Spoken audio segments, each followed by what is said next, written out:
One of the first things any group of surfers does when he goes to Hawaii to ride the waves is go out to famous Makaha Beach, which is famed for its giant 30-foot rollers that come in once or twice a year. This group was no exception. They headed straight out to Makaha Beach, came up to the beach to get their first look at the giant, crashing 30-foot Makaha combers. Today was a rare exception. Flat as a well-handled tortilla. Nothing depresses a group of surfers more than a day when the ocean's completely flat. Sit around on the beach, wondering just what to do. Idle hands and idle minds everywhere, including the crashing shore break.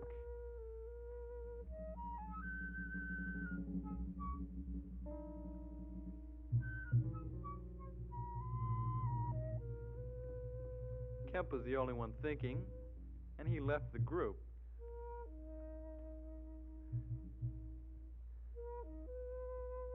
Everyone was pretty bored. Dell had by now gone to sleep. Kemp had been down to the local supermarket. He's coming back now. He had a surprise package for the group, something that he hoped might brighten up their day. Everyone was just bored enough to be interested as to what Kemp had in his sack, except Dell, who was still asleep. Kemp was prone to theatrics, so he let the suspense mount before he finally showed him what was in the sack.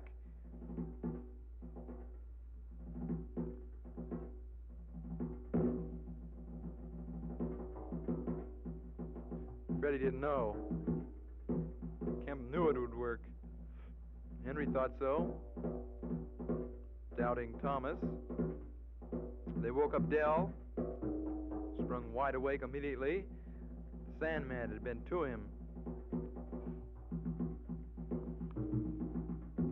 Sprinted down to the water to join the party. Well, it wasn't exactly designed for this purpose, but they thought they might as well give it a go anyway.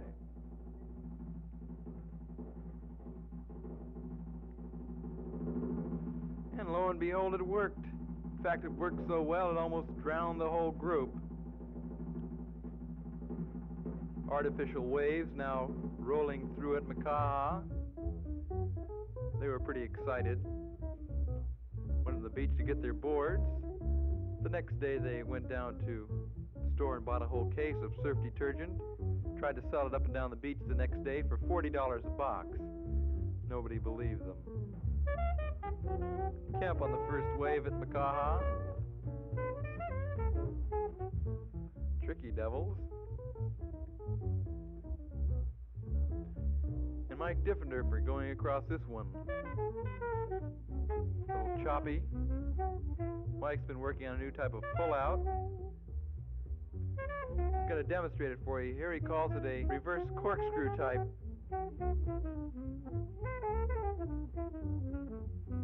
Del Cannon runs the nose into the standing island pull-out. Beautiful way to get out of a wave. Slippery when wet, Dave Wren. Freddie with a combination head dip, body dip.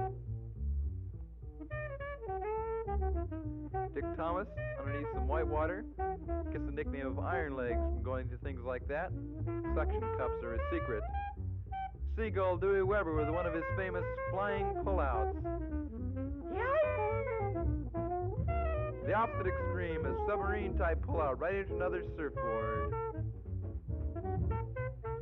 Too much for Dewey. He beached himself.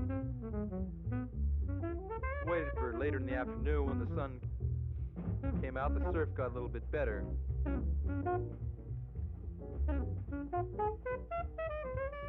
Freddie coasting along in this one. Freddie liked to get it very close to the beach before he made his pull-out, sort of flirting with the sand. And watch just how close in this shot.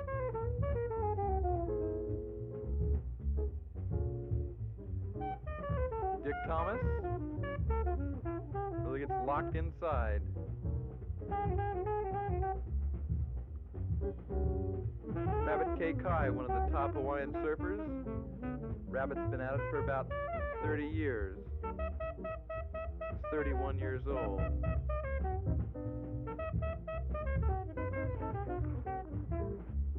Watch him toward the end of this wave. He gets the surfboard perfectly trimmed and he really starts to move.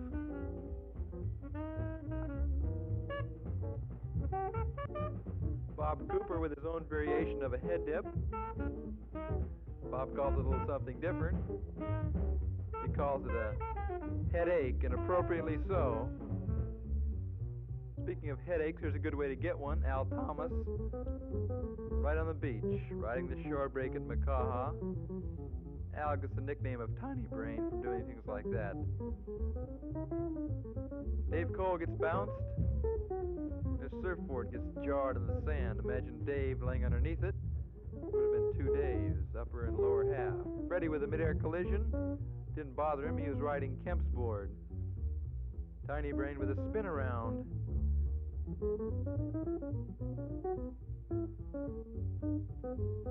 Shot from guns.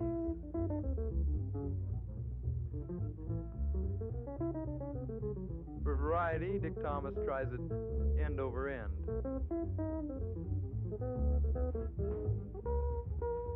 Dave Cole with a classic wipeout.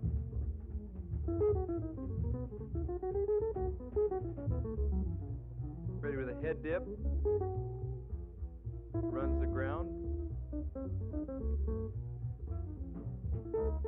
That about wound up the surf at Makaha.